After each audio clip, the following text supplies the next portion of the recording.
All right, welcome. Another episode of Scrum is Hard and Disruptive with Todd Miller and Ryan Ripley. Todd, I think we'll jump right into it. A team consists of people under pressure to do their best.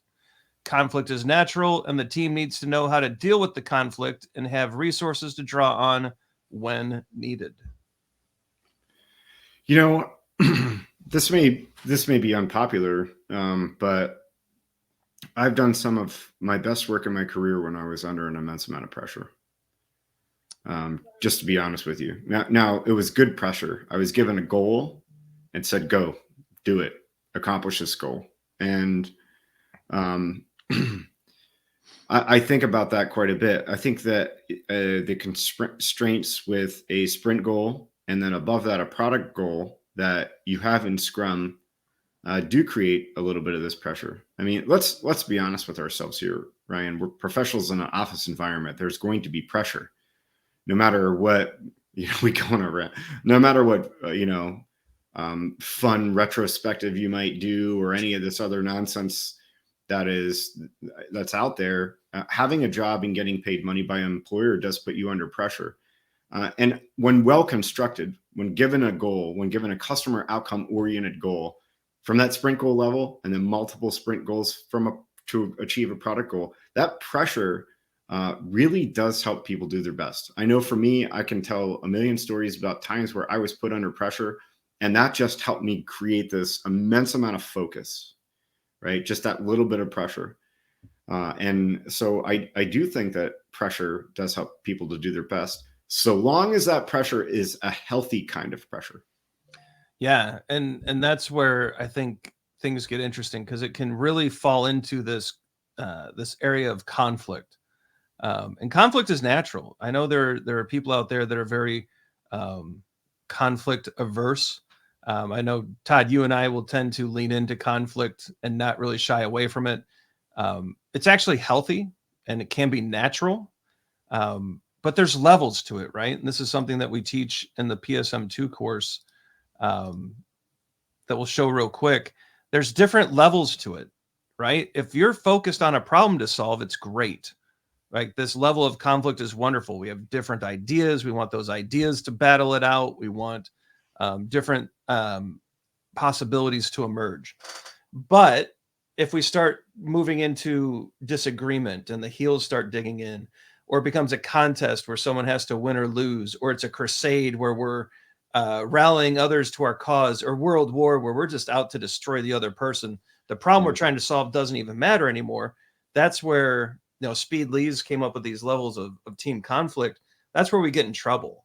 And so I think this is where a great scrum master, a great product owner, a great developer, whoever it is on a team can step in and say, are we still talking about the problem, or are Todd and Ryan now having a fight? Yeah. Yeah. And I think that's where the maturity comes into play too, where anyone on the team is capable of stepping up and saying, hold on a minute, that felt a little ad hominem. That was a little personal. But the problem is really over here. Can we get back to this problem space and you two go to lunch and make up, Yeah. Yeah. Is one of us trying to win, or are we trying to solve the problem? Right. Because there's a really stark difference between the two. Or is one of us trying to win, or are we trying to solve the problem? And I think conflict is good. It's natural. I mean, it shouldn't be the yelling, let's try to rip each other's throats out kind of conflicts. And I think that's where the under pressure thing that I was mentioning before, some of this can come from organizations that are trying to move away from things that they've done in the past, where maybe performance reviews are dependent upon this, and people start to take their own interests rather than the teams, and that conflict can turn unhealthy very quickly. Yeah, and I think it's just up to everybody. This is where commitment as a Scrum value, I think, really shines. Like this is, it's a commitment to bring our best selves forward. It's a commitment to the team. It's commitment to having positive, natural conflict and not fights. Right. The second we move up those levels, we move away from the problem to solve into disagreement. I think we've moved out of the conflict space completely. And now it's just a fight. Yeah. And we don't go to work to fight. And I actually had a boss tell me that once. He's like, man, you just want to be right about everything. And I think smart people fall into that trap a lot. You want to be right. You want to be right at all costs. The two things that you guys are arguing about, that you're fighting about, either one could be decent. Just pick one and move forward. Like, you don't come to work to fight. You come to work to solve problems. And that really stuck with me early in my career. And I think a lot of people, that lesson's important. Todd, I mean, I'm sure you've been in situations where the desire to be right outweighed any other consideration. Yeah. And you just get stubborn on it, right? And you have to like reset yourself to being objective about what the right thing to do is as a professional in an office environment. And, the flip side of that is we just all agree on everything, because we shouldn't, right? If we're just horrible. If we're all just agreeing, then we're not achieving the appropriate solutions. There is a balance here. Like you said, you shouldn't come to work to fight, and you shouldn't just come to work to be agreeable about everything. There's a balance, as you said. Good professionals understand and get to this balance. As good Scrum Master can help, good product ownership can help, good management can help, right? And if you're unsure where you're at, call a timeout. Yeah. Say, all right, everybody, are we still talking about problems, or is this drift into a fight?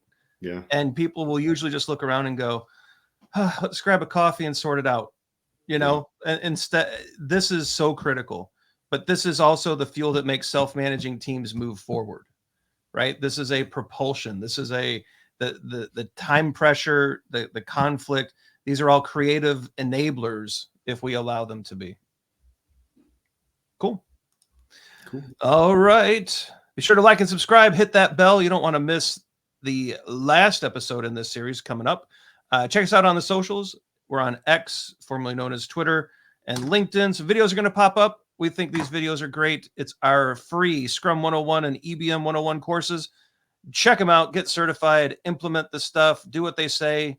And conquer the world. Actually, no, that would be a fight. Just go forward and do good things. We hope you enjoyed this. Leave your questions and comments below. We'll get to them as soon as we can. Your comments and ideas help fuel the channel, so we really appreciate it. For Todd, I'm Ryan. Go forward. Continue doing great Scrum things, and we'll see you next time.